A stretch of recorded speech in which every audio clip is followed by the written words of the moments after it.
Hello, j'espère que vous allez bien et bienvenue dans cette nouvelle vidéo. Aujourd'hui, je vous fais enfin le bilan de mes 8 mois de thérapie, presque 9 vu le temps que j'ai mis à vous tourner cette vidéo. Je crois d'ailleurs ça fait déjà 9 mois. Bref, de ces 8 à 10 mois de thérapie, je vous avais proposé cette vidéo il y a quelques vlogs et vous étiez beaucoup à avoir répondu positivement. Donc me voici, me voilà et j'espère que cette vidéo vous plaira. Afin de ne pas trop me perdre, j'ai décidé de faire un petit plan sur mon ordinateur puisque vous me connaissez, sinon je vais partir un petit peu dans tous les sens. Donc on va commencer par le début. Mais avant de commencer cette vidéo, n'hésitez pas à me soutenir en mettant un petit commentaire, en mettant un petit like, faites exploser le compteur de likes. N'hésitez pas aussi à vous abonner, vous n'êtes toujours pas abonné à la chaîne. Merci pour votre soutien et sans plus tarder, on va commencer par le commencement. Pourquoi est-ce que j'ai décidé de commencer une thérapie ? J'ai décidé d'entreprendre une thérapie avec une psychologue puisque j'étais à un moment de ma vie où j'étais au bout. Je savais que si je ne voyais pas quelqu'un prochainement, j'allais finir par faire une bêtise. J'étais en dépression, je souffrais d'anxiété et j'étais en plus à ce moment-là à fond dans mes addictions. Pour ceux qui ne le savent pas, n'hésitez pas à aller voir ma vidéo où je parle des addictions qui est juste ici pour que vous connaissiez un petit peu le background qu'il y a derrière. Mais c'était vraiment une période qui n'était pas jolie et qui a duré pendant 4 ans. Grosso modo, ça a commencé plus ou moins au moment où je me suis mis en couple. Ça a été une période extrêmement compliquée pour moi et malheureusement, je n'ai pas réussi à remonter la pente tout seul. J'ai souvent souffert de dépression dans ma vie, vraie bonne grosse dépression. J'ai très tôt dans ma vie commencé à prendre des anxiolytiques, des antidépresseurs, mais c'était toujours par phase. Il y a des moments où ça allait mieux, donc en plus je faisais l'erreur d'arrêter mes médicaments et forcément peu de temps après je replongeais, puis ça allait mieux et en fait ça faisait tout le temps des cycles comme ça où j'étais ultra euphorique, ou après j'étais dans une grosse dépression. Et non, je n'ai pas de bipolarité, enfin du moins on n'a toujours pas fait le diagnostic, mais je pense, vu à quel point je suis stable depuis que je fais ma thérapie, que on peut totalement exclure la bipolarité, donc voilà. Je préfère le préciser parce qu'au début avec ma psychologue on en avait parlé, on s'était dit peut-être que c'est ça, mais je pense maintenant là où j'en suis dans ma thérapie qu'il n'y a pas du tout de bipolarité, simplement que je faisais un petit peu n'importe quoi avec mes traitements, je ne les suivais pas jusqu'au bout et que j'avais surtout besoin de suivre une thérapie. Donc pendant ces 4 années, je me suis vraiment enfoncé dans la dépression et le problème c'est que mon entourage n'était clairement pas un entourage sain pour m'aider à aller de l'avant. Au contraire, c'était plutôt un entourage de personnes anxieuses qui finalement, anxiété plus anxiété te fait te morfondre encore plus dans l'anxiété plutôt que de te tirer vers le haut et de te dire allez ça va aller, sors un petit peu. Enfin voilà, je n'avais pas l'entourage adéquat pour pouvoir me sortir de tout ça, et l'entourage ça joue énormément, surtout que je suis quelqu'un qui a besoin de voir du monde, qui a besoin d'être entouré, et l'entourage que j'avais n'était clairement pas bon pour moi à ce moment-là. Et donc peu à peu je me suis vraiment enfoncé dans la dépression. Il y a des journées entières où je restais forcément dans la chambre, je galérais à me lever même pour sortir mon chien, je restais au lit toute la journée, je me levais le plus tard possible juste pour aller faire mes besoins et c'est tout. Je ne mangeais quasiment rien, je commençais vraiment à souffrir d'une grave anxiété, je ne voulais plus sortir de chez moi, j'avais peur de tout le monde, j'avais peur de tout était une source d'angoisse, alors que de base j'ai toujours eu un profil anxieux. Très tôt j'ai commencé à prendre des anxiolytiques alors que je n'étais qu'à peine un petit adolescent, mais j'avais toujours réussi à gérer cette anxiété, dans le sens où on me voyait souvent en train de trembler comme une feuille dans certains moments. D'ailleurs à cette époque je ne savais pas spécialement que c'était vraiment de l'anxiété, pour moi j'étais juste quelqu'un qui stressait beaucoup et je comprenais pas des fois pourquoi je me mettais à trembler, ça s'appelle de l'anxiété. Mais malgré ça, je faisais toujours les choses puisque je suis quelqu'un d'assez aventureux, quelqu'un qui aime la vie, qui aime les gens, et donc malgré cette anxiété, je faisais quand même les choses, je m'arrêtais pas de vivre. Et là pourtant, je suis vraiment tombé dans ce truc où j'ai peur, donc je ne fais pas, et peu à peu, tu arrêtes de faire des choses, et donc c'est un cercle vicieux, t'as encore plus peur de les faire, et au final, tu vois plus personne, tu ne fais plus rien, plus d'activité, et tu t'enfermes dans ce cercle. En tout cas, pour moi, c'est comme ça que ça s'est passé, et le fait de vivre avec des personnes anxieuses qui, eux aussi, ont peur de tout, j'ai en fait pris sur mon dos toute cette anxiété, je l'ai prise pour moi et j'en suis devenu quelqu'un d'hyper anxieux, une boule d'anxiété, alors qu'avant, comme je vous l'ai dit, j'avais beau être anxieux, j'arrivais toujours à aller de l'avant, quoi. Donc c'était vraiment très compliqué. En plus de ça, je fumais énormément, une dizaine de joints par jour, ce n'est plus parfois, et c'était très dur à gérer. Je mangeais quasiment pas, mes TCA étaient à foison, et quand j'ai commencé cette chaîne YouTube, donc un peu plus d'1 an maintenant, il y a 1 an et demi même, je vous avais dit que voilà, je comptais me remettre en forme et aller mieux, et c'est ce que j'ai fait. J'ai entrepris des choses. Alors forcément, au début, je me suis souvent cassé la gueule, j'ai très vite arrêté de faire des vidéos, puis j'ai recommencé, puis j'ai arrêté, j'ai recommencé. Bon, c'était tout le temps quelque chose de cyclique, et c'est à partir du mois d'octobre que j'ai décidé donc d'entamer une thérapie, puisque dans l'année, j'avais eu pas mal de pensées suicidaires, et je me suis dit, oula, non, ce n'est pas toi, tu es quelqu'un qui est plein de joie de vivre. J'avais recontacté justement des personnes de mon passé qui m'avaient dit, mais Elliot, mais ça va pas quoi, là tu es éteint, ce n'est plus toi.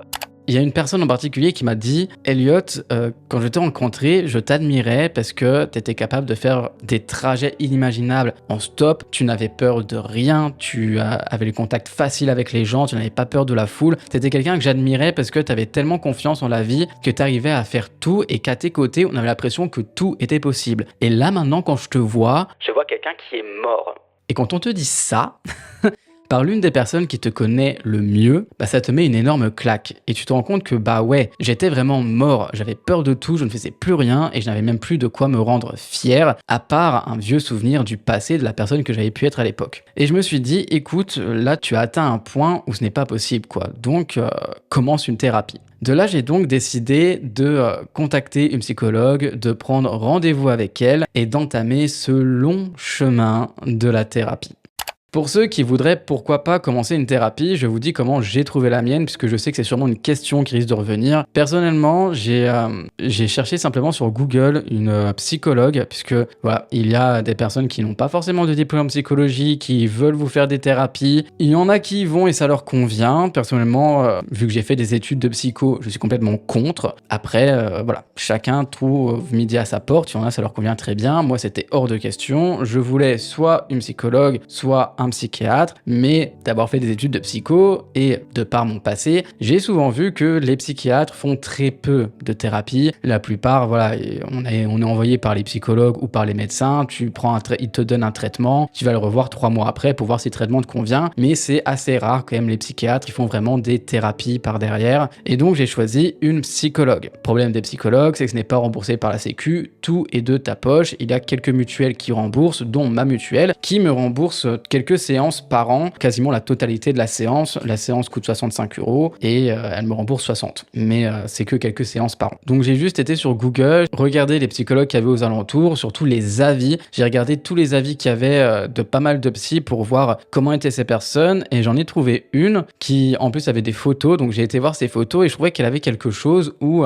t'as envie d'aller vers elle, t'as envie de lui parler. Elle avait que des bons avis et je me suis dit bah écoute, pourquoi pas. J'ai pris rendez-vous avec elle, on a eu notre premier rendez-vous et je lui ai tout déballé.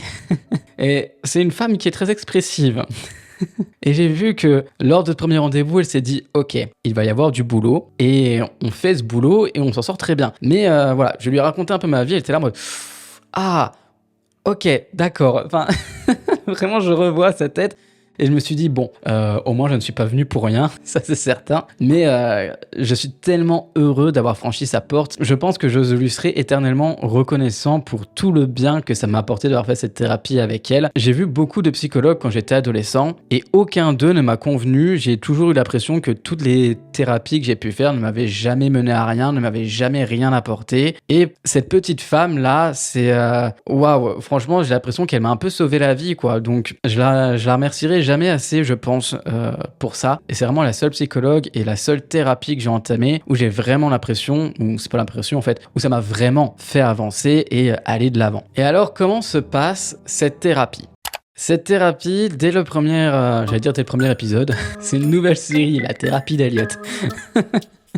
Dès la première séance, elle m'a dit que vu mon passé, mon background et tout ce qui s'ensuit, qu'on allait entamer la thérapie par des séances d'EMDR et pourquoi pas poursuivre un petit peu avec de l'hypnose, puisque j'ai pas mal de traumas à mon actif. Je n'en parlerai pas ici, puisque j'ai pas, le but c'est pas non plus de vous déprimer, voilà, et puis il y a des choses qu'on aime quand même garder secret, mais voilà, j'ai subi des trucs vraiment pas ouf dans la vie, vraiment pas génial, assez traumatisant, et le MDR c'est super pour les personnes qui ont justement pas mal de traumas. Et pour ceux qui ne savent pas ce qu'est le MDR, j'ai écrit une petite définition et je vais vous la citer maintenant. Le MDR, dont je vous mets la signification du sigle à l'écran, est une thérapie psychologique utilisée principalement pour traiter les troubles de stress post-traumatique et d'autres troubles liés à des traumatismes. Développée par Francine Shapiro dans les années 1980, cette méthode repose sur l'idée que les traumatismes non résolus peuvent rester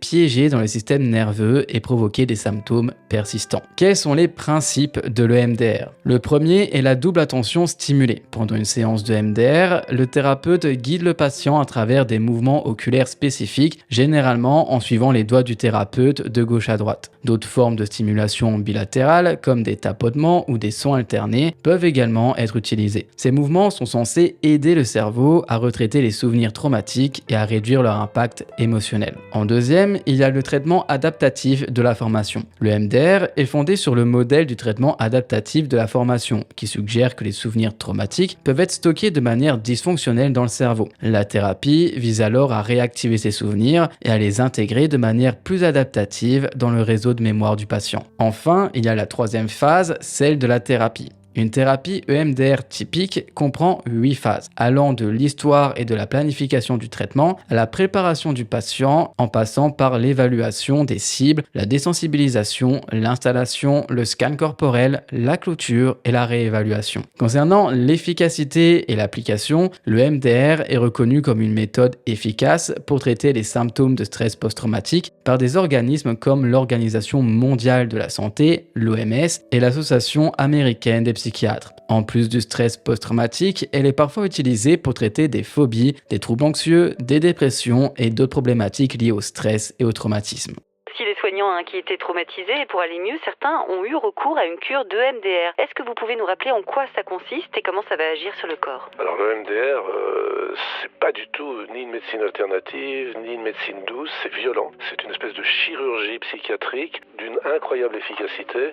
Donc, comme vous voyez, c'était très exactement la sorte de thérapie qu'il me fallait. Sauf que, eh bien, le MDR est une thérapie qui est assez violente et tous ceux qui ont fait le MDR vont pouvoir le dire. C'est ce qu'on dit, c'est ce qui ressort d'ailleurs le plus souvent concernant cette thérapie, c'est qu'il faut être accroché, c'est assez violent et ce n'est pas fait pour tout le monde. Lorsque ma psychologue m'a dit qu'on allait faire de l'EMDR, elle m'a bien rappelé que le travail, c'est à moi de le faire, que en tant que psychologue, elle va juste me donner les outils, qu'elle va m'aider, mais que ce n'est pas elle qui va faire le travail. Et elle m'a demandé si j'étais vraiment sûr d'être prêt à aller vraiment à fond dans cette thérapie. Je lui ai expliqué que j'ai mis des années à pousser sa porte et donc maintenant que j'étais là, eh bien j'étais prêt et que j'allais me donner à 100%, peu importe si ça allait être compliqué ou non. Et compliqué, honnêtement, ça l'a été. Très rapidement, on a commencé à parler de mon enfance, des personnes que j'ai pu rencontrer, du mal qu'on a pu me faire, des traumatismes que j'ai eus, et on est remonté très loin dans des souvenirs que parfois j'avais même oubliés. Et en fait, pendant ces séances, tu vas te rappeler de choses, tu vas avoir des flashs dans ta tête. Je me suis même retrouvé à pleurer chez ma psychologue, à pleurer sur le retour, et les premières séances, je pleurais tout le temps. Sur le chemin pour rentrer chez moi, je pleurais, l'après-midi, je pleurais, les jours d'après, je pleurais tout le temps alors que je suis quelqu'un qui pleure très rarement, et vraiment très rarement. Je peux passer 1, 2, voire 3 ans parfois sans pleurer, mais là je pleurais tout le temps. J'étais complètement déconnecté de la réalité, je n'étais plus là. Les gens me parlaient, ça rentrait, ça sortait, j'arrivais pas à suivre les conversations, j'étais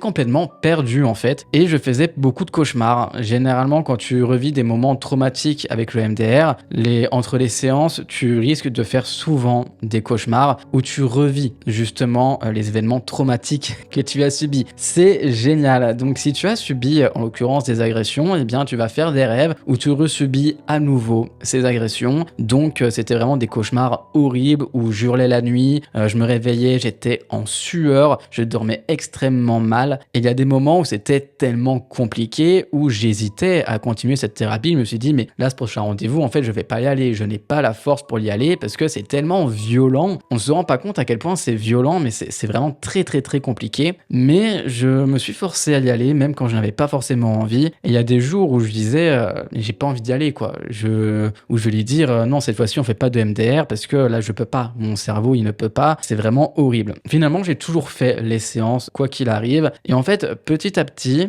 eh bien, sans même que je le remarque au début, je faisais de moins en moins d'angoisse. J'allais de mieux en mieux, je ressortais de plus en plus.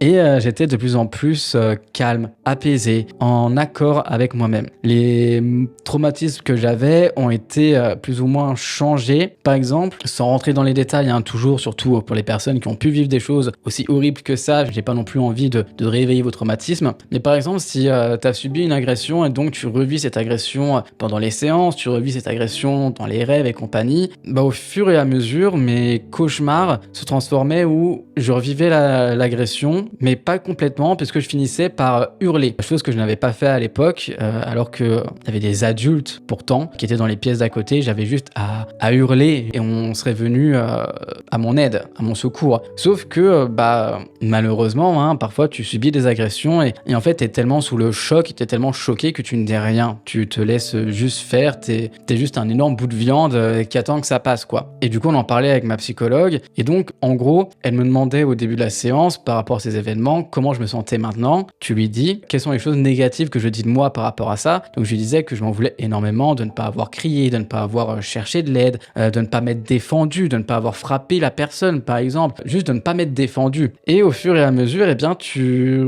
reconditionnes ton cerveau où elle te dit « Et qu'est-ce que vous aimeriez pouvoir dire de vous ?» Eh bien, par exemple, j'ai réussi à me défendre. Je suis capable de dire non. Je suis capable tout simplement de m'extriper de ce genre de situation. Et en fait, petit à petit, eh bien, les rêves, enfin les cauchemars, finissaient par être des cauchemars où, avant même de subir l'agression, je finissais par hurler, par dire non, par me battre, par repousser cette personne. Et en fait, tu viens à changer tous tes traumatismes de la sorte et je suis passé du « je m'en veux de ne pas m'être défendu, je m'en veux de ne pas avoir frappé ces personnes, je m'en veux de ne pas avoir dit non, de ne pas avoir hurlé pour qu'on vienne à mon secours », par me dire « eh bien maintenant je suis capable de me défendre, je suis capable de dire non et je sais que ça n'arrivera plus ». Dans les faits, psychologiquement en tout cas, on en est là. Et donc même si ça a été très violent au début, je vois petit à petit le changement que ça a fait et c'est hyper puissant et ça fait tellement de bien, peut se délecter de cet énorme fardeau qu'on a sur les épaules et se pardonner soi et aussi pardonner les autres, mais surtout se pardonner soi en tant que victime. Et c'est génial. Que dire de plus à part que c'est génial. Pour ceux qui sont encore fragiles psychologiquement, c'est pas forcément une thérapie que je conseillerais, parce que je pense qu'il faut avoir un sacré mental, mais ça te fait tellement avancer et aller de l'avant que je trouve ça merveilleux. Ça a été très dur, mais ça m'a permis de me relever comme je n'ai jamais pu me relever un jour dans ma vie. Je pense que je pourrais peut-être jamais retomber aussi bas que ce que je n'étais tombé ces dernières années, puisque maintenant je pense avoir plus ou moins le bagage pour m'en sortir face à n'importe quelle situation.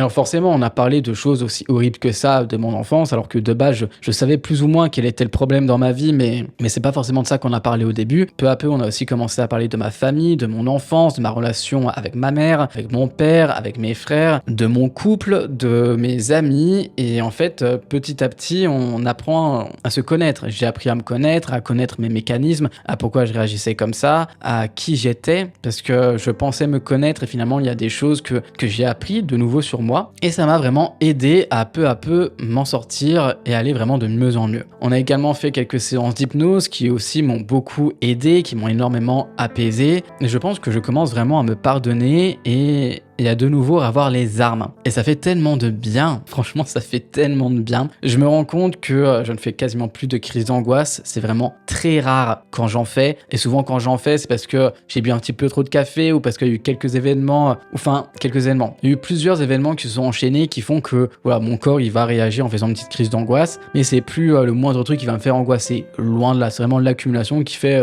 petite crise d'angoisse qui va durer quelques minutes, mais après ça va. C'est très rare, si j'en fais une par mois, c'est beau. Parfois je pense que je dois passer peut-être 2 mois sans en faire, alors qu'avant j'en faisais plusieurs par jour. Donc c'est quand même exceptionnel. Mes relations aux autres, j'arrive de nouveau à sortir, je recontacte des gens, je recontacte des amis, je me rapproche d'eux, je fais de nouvelles rencontres, alors que j'étais devenu quelqu'un d'hyper renfermé, qui avait peur de l'autre, qui ne contactait personne. C'était une période très très dure, parce que ce n'est pas du tout dans mon essence même, ce n'est pas la personne que je suis. Moi j'aime les gens, j'aime les humains, j'aime rencontrer de nouvelles personnes, je n'ai pas peur des inconnus, et j'étais vraiment devenu quelqu'un d'hyper flippé, quoi. Tu me regardais, ça se voyait, je me mettais comme ça, moi ne me regardez pas, parce que j'ai peur, j'ai honte, c'était très dur, et là j'arrive de nouveau à aller vers les gens, à rencontrer des gens, et ça me fait énormément de bien. J'ai de plus en plus confiance en moi, en mes choix, en mes idées, en mes capacités, et je vois l'avancement. Par exemple, cette chaîne, je ne l'ai plus lâchée, je me suis remis au sport, je prends soin de moi, je prends soin de mon alimentation, j'ai envie de me faire du bien, je me sens mieux, j'ai appris à reconnaître ce qui était mauvais et ce qui était bon pour moi. Alors après, tout n'est pas parfait, ça ne fait que 8 mois, j'ai encore beaucoup de progrès à faire, mais ça me permet d'avancer, d'aller de mieux en mieux, et ma psy m'a dit que j'avançais très très bien, qu'elle était fière de moi, donc je suis content.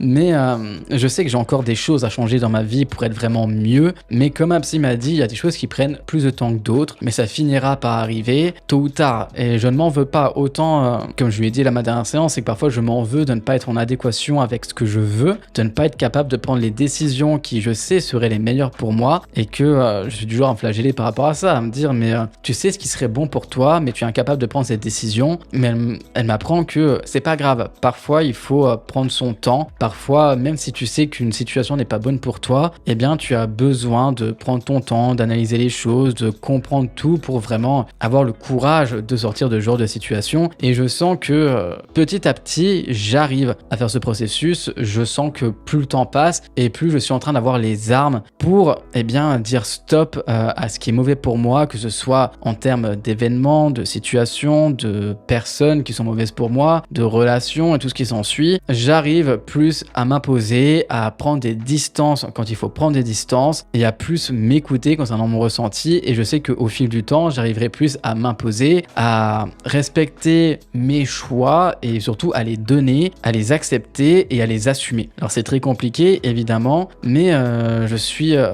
vraiment heureux et reconnaissant. Je suis époustouflé du chemin que j'ai pu parcourir en l'espace de 8 mois. 8 mois. Octobre, novembre, décembre, janvier, février, mars, avril, mai, juin, juillet. Juillet en 10 mois. En l'espace de 10 mois. Voilà, c'est le bilan des 10 mois de thérapie.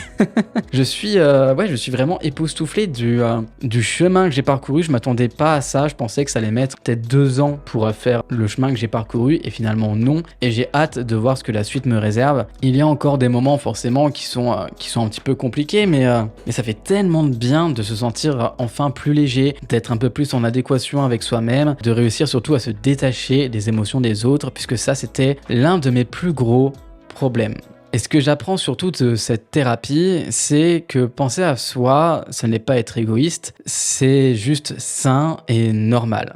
Dans les faits, j'ai toujours dit que penser à soi, ce n'était pas égoïste, que c'était sain et que c'était normal, mais entre le dire et le faire, il y a souvent une énorme différence. La thérapie m'a fait ouvrir les yeux sur le fait que toute ma vie, je me suis toujours sacrifié pour les autres. Que j'ai toujours fait passer le besoin et les envies des autres, que ce soit amis, amour, famille, parfois même d'inconnus. J'ai toujours fait passer le besoin des autres et leurs envies, leurs projets avant les miens. Et au final, j'ai toujours vécu plus ou moins à travers les autres. D'ailleurs, j'avais cette théorie de l'aire d'autoroute où j'expliquais en gros que j'avais toujours la pression, beaucoup moins moi maintenant d'avoir été une aire d'autoroute. En gros, pour vous imaginer, vous êtes toutes des petites voitures qui roulaient sur l'autoroute de la vie. Parfois, il vous manque un petit peu d'essence, vous avez faim, vous avez envie de faire pipi, donc vous vous arrêtez dans une aire de repos. L'aire de repos, c'est moi. Donc vous venez dans ma vie, vous entrez dedans, vous faites le plein d'essence, vous faites le plein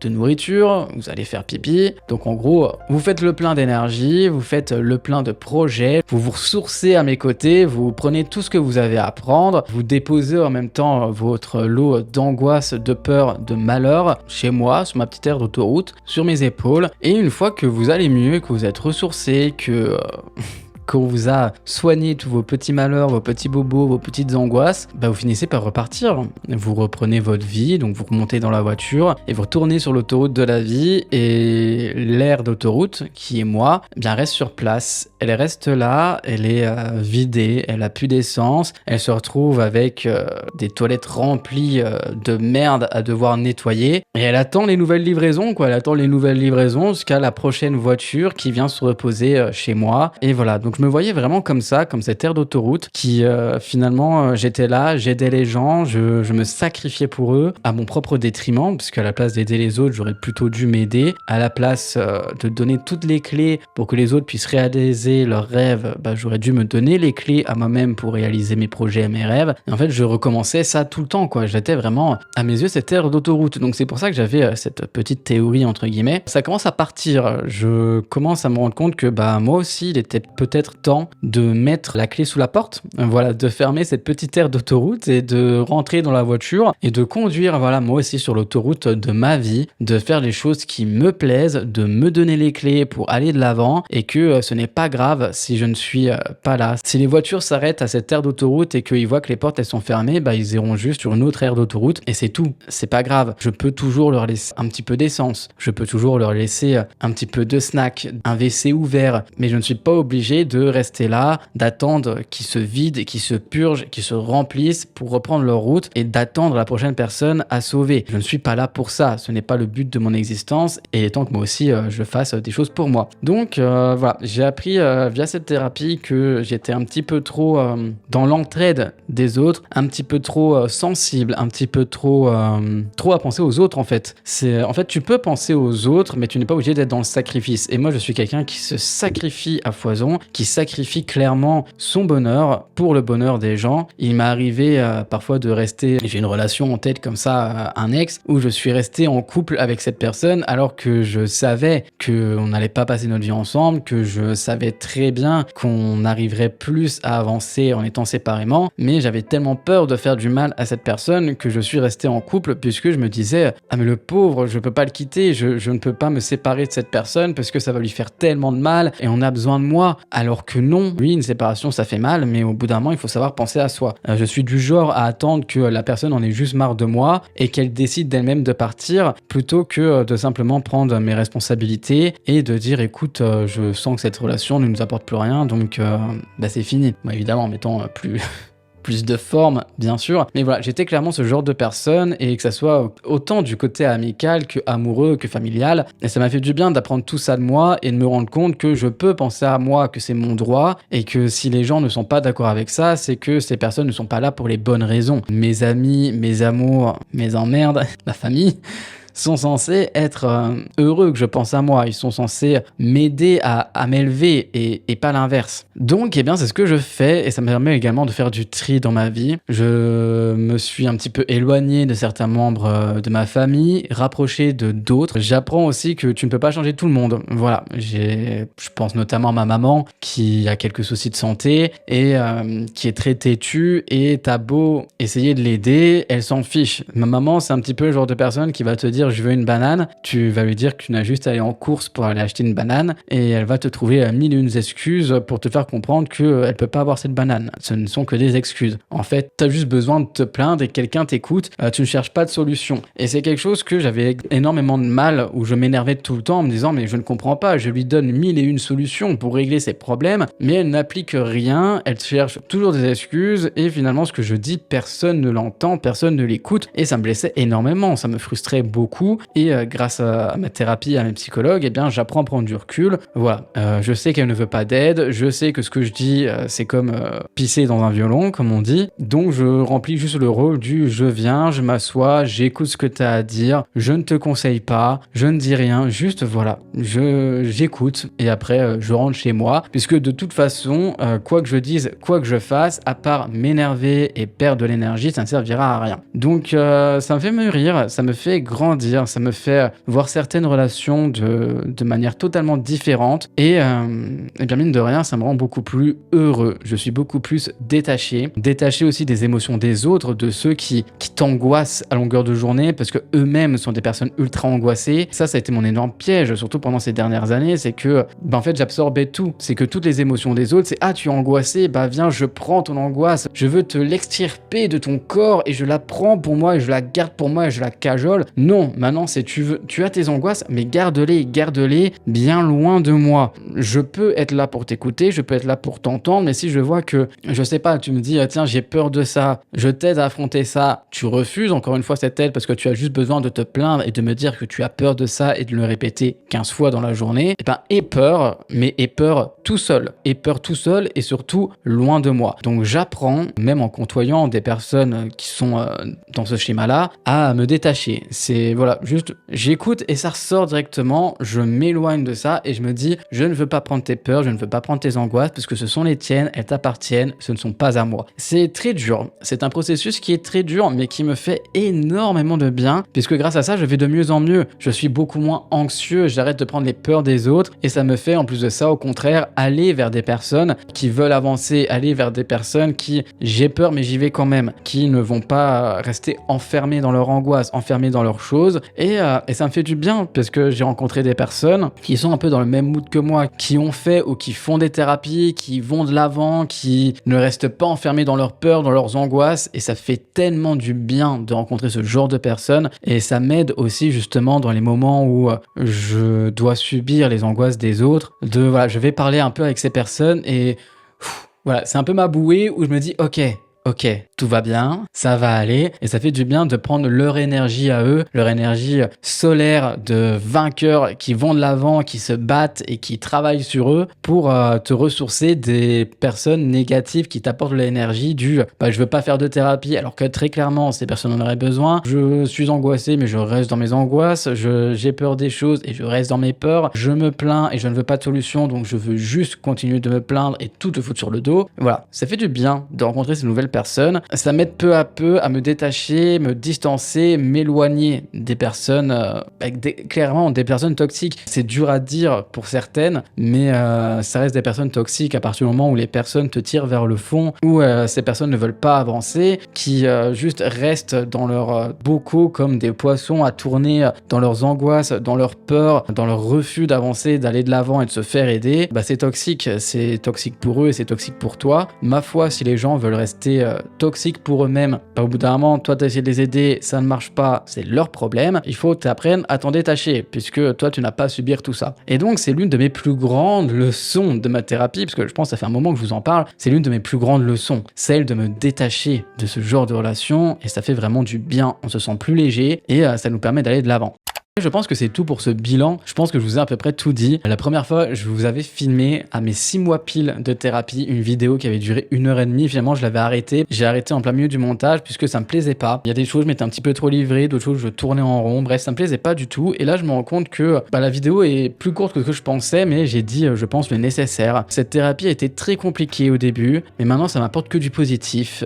J'arrive maintenant à m'imposer en tant que personne. J'ai des avis, j'ai des envie et j'ai le droit de les vivre. Je suis pas encore au top du top. Je pense que sur 100%, je suis à 60% de ce que j'aimerais pouvoir être, à ce que j'aimerais assumer être. J'en suis qu'à 60%. Mais c'est déjà énorme puisque il y a 10 mois de ça, j'étais même pas à 10% quoi. Je pense avoir fait le plus gros chemin. Maintenant, il me reste le reste à faire, mais ça viendra. Ça prendra le temps qu'il faudra, mais n'en demeure pas moins hyper fier du chemin parcouru et j'ai hâte, très très hâte de voir la suite. Et si je peux vous donner un conseil, allez voir quelqu'un. Vraiment, je vais pas non plus dire que tout le monde devrait voir un psychologue. Il y a certaines personnes qui sont très bien dans leur basket, qui sont très sains pour eux et pour les autres qui n'en ont pas besoin. Mais soyons honnêtes, je pense que 95% d'entre nous ont besoin d'aller voir quelqu'un. En tout cas, de toutes les personnes que je côtoie de mon entourage, elles ont tous besoin d'aller voir quelqu'un. Et les seules personnes que je considère qui n'ont pas spécialement besoin de voir quelqu'un, c'est ceux qui ont déjà subi une thérapie ou qui en suivent encore une. Donc, n'hésitez pas à franchir la porte, à aller voir quelqu'un. Si vous n'avez pas les moyens financiers, renseignez-vous par rapport à vos mutuelles ou peut-être même changer de mutuelle. Il y a des mutuelles qui prennent en charge les séances de psy, du moins une partie des séances de psy. N'hésitez pas à aller voir un psychiatre, de trouver un psychiatre qui est vraiment sur le côté thérapeutique, qui peut vous faire une thérapie, c'est remboursé par la Sécu. Si vous êtes vraiment sous le seuil de pauvreté, vous avez le droit à la CMU qui vous permet, je crois que ça a changé de nom, qui vous permet donc d'avoir ces séances qui sont complètement remboursées à 100%. Il y a des CMP, donc des centres médico-psychologiques qui sont gratuits. Certes, les délais sont longs selon les villes, mais au moins vous pouvez suivre une thérapie à titre gratuit. Je pense que ça peut aider, voire même sauver plus d'une personne. Donc n'hésitez pas, si vous regardiez cette vidéo parce que vous hésitez à suivre une thérapie, c'est le moment,